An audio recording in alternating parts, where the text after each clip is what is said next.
Hi class, it's Bill, and we are continuing with our unit test idea here on our sample project. We are nearly done. I don't know that we will do the whole bank class, although that's an interesting thing for you to think about, but I do want to come back and try to get this thing a little bit more complete, the bank account test. Let's see if we can get this one completely ironed out and feel really good about it. So we wrote the constructor tests, and we could certainly now say, well, you know, we've covered get owner pretty well here, right? We've already made sure that we can do that. So I'm just going to delete these things because we've kind of tested those, right? So how about set owner, right? How do we test that? Well, the easiest way to test set owner is to again, you're going to have to create one of these things, right? You're going to have to create an account, and then you're going to want to call the set method, right? So I'm going to say test account.setOwner, right? And then I'm going to give it a, all right, I'm going to give it a new name. And then how do I make sure that that actually did what it was supposed to do? Well, I'm going to call the get method, right? Because if I call the get method now, it should return not Joe Schmo, but Jane Schmo, right? Joe is now Jane. All right. So in this case, now this would test to make sure that set owner had the right result, and in fact, you know, that the new thing came back, so we know that the set method did all of the things that it's supposed to do. Great. How about deposit? Well, again, you can create one of these. Now, you might say, well, hey, if I'm doing the same kind of setup, can't I do something better there? Sure. Remember, this is a class, so you can make instance variables. You can have a constructor, right, in this class. You can use the setup and tear down if you want to, so you can avoid some code repetition here as well, right? So we start at $350. What if we make a deposit, right? What if I say test account dot, or not test account dot deposit, right? So I'm going to deposit some money. I'm going to make sure that if I deposit 123.45, right? Then how do I know that the, oops, it shouldn't be a string, should it? Nope, should not. Thank you. All right. So if I deposit that, now I need to make sure that the result is exactly what we thought. Now remember that in bank account, when you deposit, right, as a courtesy, we're returning the new balance. So we've got actually two things to test there, right? So I can say, you know, we want to make sure that both things are actually working. So I can actually do an assert equals, right? And say, hey, I expect this to be 350 plus 123.45, right? That's my expectation. Hey, let Java do the math, right?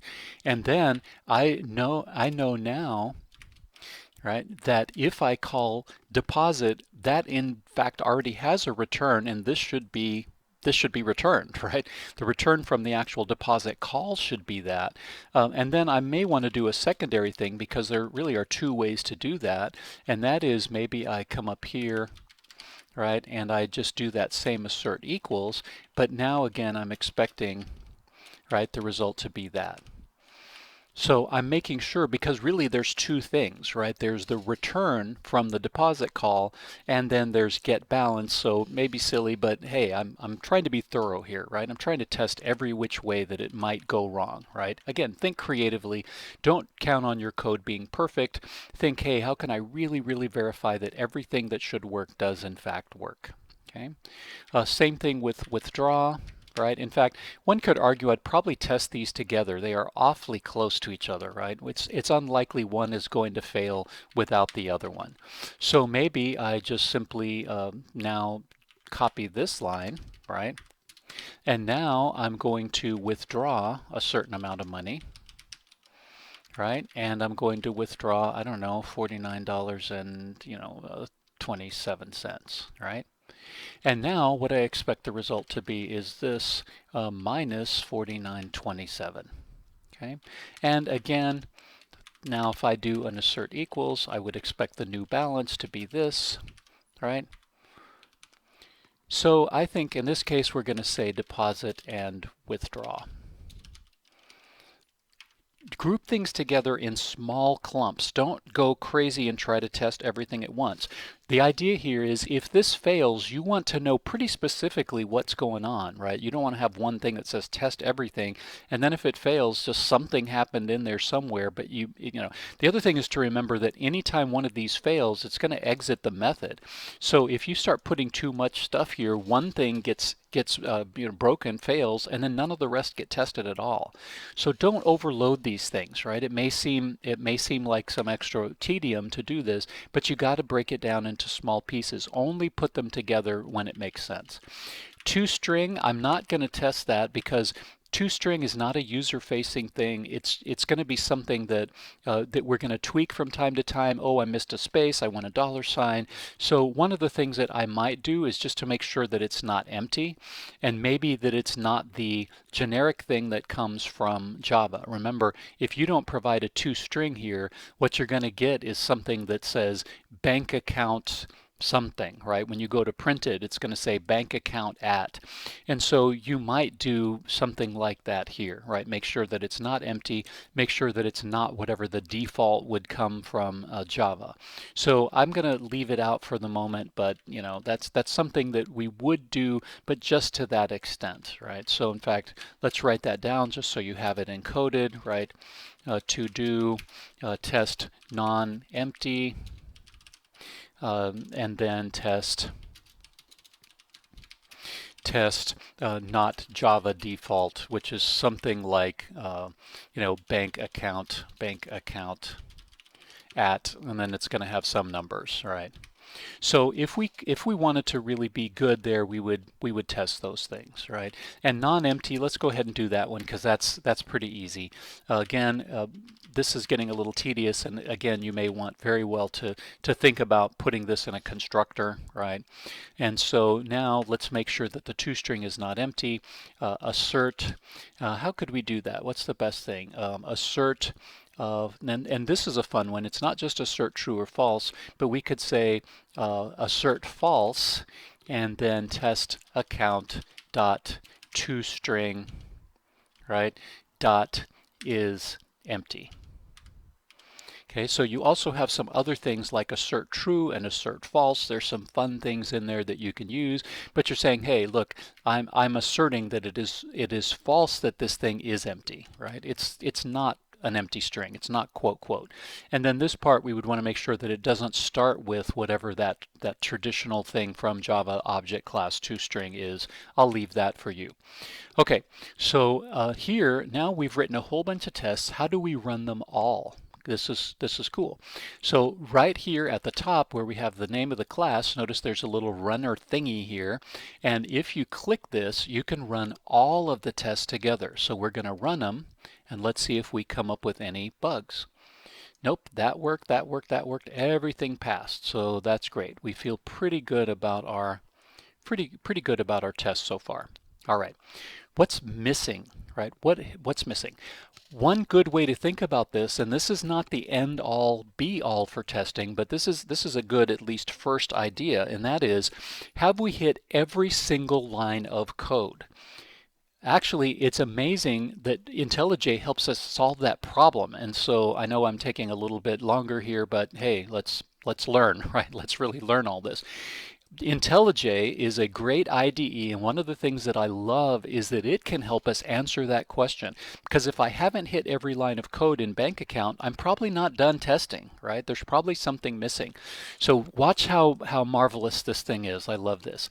Notice up here you have the run this thing, here's the debug this thing, and here's the run with coverage, right? That's the amazing one here. So I'm going to click this thing, and notice it's going to run all of those things, and then it's going to come up with a report. And it says, hey, in the bank class I didn't hit any of the code. Well, of course, I didn't expect to. In the bank account class, I hit 80% of the lines of code. Again, 100% here doesn't mean perfect testing. There's more to testing than hitting lines, but let's leave that for the moment. I hit 88% of the lines, but which ones were they? Well, guess what? We come over to bank account and look over here in the margin. Green, green, green, green, red, red.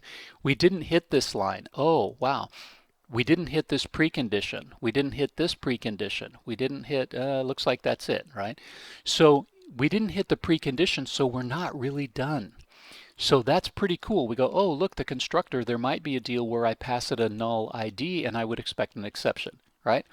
So that's great. So it helps us point out the places where we are missing stuff, right? Love, love, love that. Okay, so how do we do that then? So now let's go back and write a test, and I would say myself, I would probably do this. I would make some happy little headers here, and I would say that this is, right, that was Control D to duplicate a line. This is happy path tests. Then I'm going to copy this, and then at the bottom I'm going to put the not so happy path tests, right? I'm going to put the exception tests. Right? These are tests that are not supposed to succeed in the same way. They're going to succeed by expecting a certain kind of failure, which seems odd to us. So now let's make a test, and we're going to say void constructor, and then what is the thing that I'm looking for here? Again, go back here. I'm looking for the first of all, for the ID to be null and then the owner to be null. We've got three things to check for the constructor, but let's start with ID being null, right? So in this case, constructor ID null, account ID null, okay? So how do I set this up, right? This is going to be different, right? This is definitely going to be a little bit different, and let's see how that's going to be different, right? So here's how it's going to look. First, we're going to set it up the same way, and again, maybe we'll go back and clean this up because it's very repetitive, right? So we don't like that. So notice now I don't necessarily even need to make the reference and store it because this thing by itself is going to blow up. So in this case, rather than passing it a string, I'm going to just pass it null. The other data here, I don't really care what it is. Right? So sometimes I just put silly data here because when my brain sees X's and 9's, I just know that those are just dummy values. I don't care what those are, right? It doesn't matter to me. Okay? So this is the thing that I'm really focusing on here, that this is null. Okay? Now, you can combine these things. We'll talk about the pros and cons. Maybe you're going to do all the preconditions here, right? But the other thing is, now let's just focus on this for the moment. If I run this test, it's going to fail because it's going to blow up. So how do I fix this so that I know, hey, when I do this, I'm not expecting it to succeed, right? It's not successfully running the constructor. It's supposed to fail. Here's the magic of how this works. You use this special new thing in JUnit 5 called Assert Throws. And then you put the name of the exception and then you add the word .class, right? So first you start with the exception that you expect, .class, because it's actually a reference to the class object, which we can talk about later. And then afterwards, you have to put something that looks odd to your eye because we haven't studied it and won't in fact study it. It's actually a Lambda expression. And it's easy to use because you always do the same thing here, right? All you have to do here now is just come put parentheses around this whole thing, right? And so you put parentheses and then an arrow, which is a dash and a greater than sign, and then you put the code that is going to cause the problem.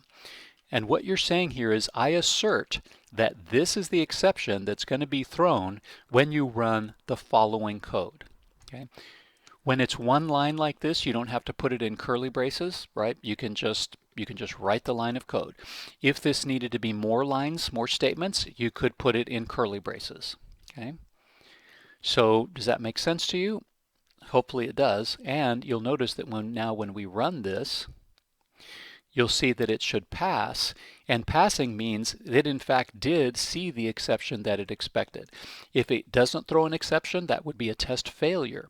If it throws the wrong exception, that would be a test failure, right? So now we can do something similar. Now there is remember that any one of these that fails, it's going to bail out of the method. So if we want to put these together, we can, right? Constructor preconditions. We just have to realize if one of them fails, the other one's not going to be run. So if you find a bug and fix it, you could go back and run it and then see that one of the other ones fails. So there's a little bit of a drawback of packing these things too tightly. But in this case, I think this is probably fine. That one we did the account ID being null. But in this case now let's do the owner null, right? And then I'm going to paste it again, and I'm going to do the balance being improper. So in this case, I'll make this thing back to OK, right? And I'll make the balance, now in this case, negative 0.01. That's the best value to choose because it's right on the boundary, right? 0 is OK, but a penny negative is not OK. So that's a great value to put in here. So again, there's pros and cons to doing this, and we can talk about it. But the main thing is that remember that only one, if you have a failing test, it's going to bail out of the method, and any further code is not going to be run. So if you go back and fix a bug and come back and run this again, it might be that you got to run it a couple times because the first problem was hiding the other problems. So again, don't pack these too tight, right? But that's a great way to do this. So now I have tested the constructor preconditions, and I think you could see that we could go down and do a bunch more of these. So I would want to do set owner separately. I would want to test deposit and withdraw separately for those preconditions. The toString, it doesn't really have any preconditions to test. So I hope that you can see that we could now flesh this out, and I'm going to write a couple more of these and then come back so that you can see the results.